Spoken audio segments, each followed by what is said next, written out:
Assalamualaikum and hi guys. So today we would like to present about photography in education. And this is our group members, which is Aina Mardia, Alia Husna, and Nur Inshira. So we will explain to you our content here, which is photography, part of a camera, type of a camera, camera operation, the major control, shutter speed, the lens, and composition. The definition of photography. Photography originates from two Greek words, photo meaning light or reflection of light, while graphy meaning writing or drawing. Photography means writing or drawing with light. Photography is a combination of art and science to create an image that can be seen through human eyes. The history of photography started in 19th century. Thomas Wedgwood can use image from lens, which is obscura camera. Joseph Nicephore, French citizen, used silver chloride and bitumen to create image in obscura camera in 1820. William Henry Fox continued using gallonitrate of silver iodide and gallonitrate of silver. Next, the first man ever photographed. In 1838, Louis Daguerre was experimenting with his daguerreotype in Paris and snapped a photo of the street. It took 7 minutes for the exposure process to complete. Coincidentally, a man stopped to have and it just so happened to have taken the same amount of the time to have them finished. The process took so long and anything moving became invisible. The only thing standing still was the man seen and we still don't know who he was. Photograph. Why a picture worth a thousand words? It is because a photograph is a recording of factual visual information. Photograph also record image that the unaided eye could not see. Photograph capture the moment history, emotional, realistic, and factual visual information. So let's move to the parts of a camera. So the main part of the camera, which is the body, a light-proof box where the controls for exposure settings and the other effects are located in. So the body basically the main structure of the camera, housing all the internal components. So the function is to protect and support the camera internal parts. It's where you grip and operate the camera. Next is the lens. The purpose of the camera lens is to focus and direct the incoming light to the sensor. So, different type of lens offer different wide angle, various perspective, and focal length. Next is aperture. The camera lens aperture controls the amount of light that will reach the camera's image sensor. So, the function of aperture is to regulate the amount of light entering the lens, affecting exposure and depth of field. Next is the shutter. Shutter basically the mechanism that opens and closes to expose the sensor to the light.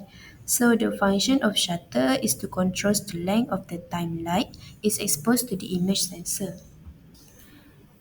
Next is the camera image sensor, which is light is captured or read by the sensor prior to being stored in the camera's memory. In this topic, we're gonna learn about few types of camera. We're gonna learn about view camera, rangefinder camera, compact camera, SLR camera, zoom lens reflex, TLR camera, SLR digital camera, and also digital camera. The first camera is view camera. It is a camera that is suitable for studio, portrait, or to take a group picture. The shutter speed and aperture can be controlled, and also the focus process must to be in a dark close. This camera also big and heavy, and it must use tripod. And since it's for a professional purpose, and it's no longer used in this era, and it also a large film, and the sheet form is size 0.2 times 12.7 centimeter. Next is twin lens reflex. It is called twin lens reflex because it has two lenses. One of it is used to focus and another one to take picture. The shutter and aperture can be controlled. This camera using a big size of film 120. It is suitable to take portrait pictures and also to take a group picture. But this camera is not suitable to take an action movement picture. After that, we have single lens reflector, SLR for short. Uh, this camera uses 35mm film, and this camera can see the subject and focus through the same lens. This camera is also flexible and can be used in any situation, like people usually use this camera to take a pre-wedding picture or any event picture. The lens can be changed and be controlled. We also have SLR large format. It uses single number 120 or 220. The film can be changed without damaging the image because the light cannot come through to the film. This camera is usually for professional purpose and being used in the studio photography. This this camera also need a tripod to be used. Next, we also have digital camera that is based on the digital technology.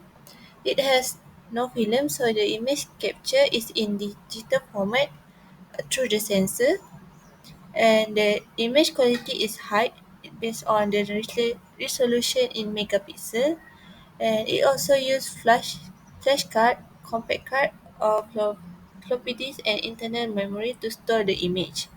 It can be displayed directly through the computer or LCD projector. And the size of the sensor is full frame, and the other mostly are smaller in size.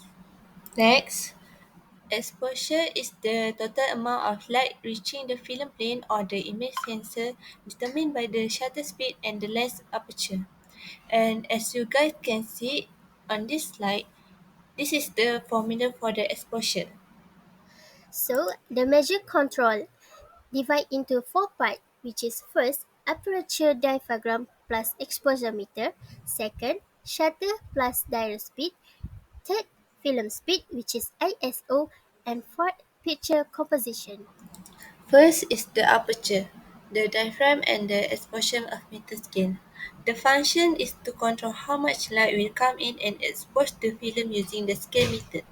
The professional using the aperture to determine the depth of field. And as you guys can see, this is the aperture scale, which show the more depth of field will cause less light and the less depth of field will cause more light. The area within the depth of field will appear sharp, while the area in front of and beyond of the depth of field will appear For the blurry. second part of measure control, which is shutter speed, shutter is a mechanical tool to control how long lighting will expose to film. Time exposed based on speed meter. We can see the shutter speed control in the diagram below. So the function of shutter speed. When we use a high speed meter, we can get a clear background. But if we use the low speed meter, the background image will become blurred, just like the picture that's shown below. Next is camera setting, which is lens. For the professional photographer, they will use various type of lens, which is fisheye lens, wide angle lens, normal standard lens, telephoto lens, and zoom lens.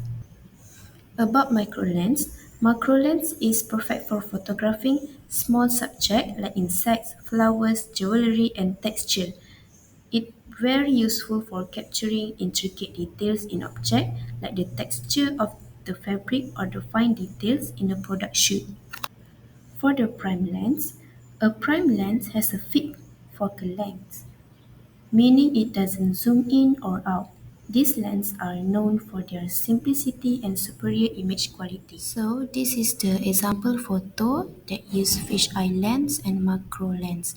Fisheye lens provide the wide and curvy photo. Right now, let's discuss about how ISO ASA sensitivity relates to light in photography.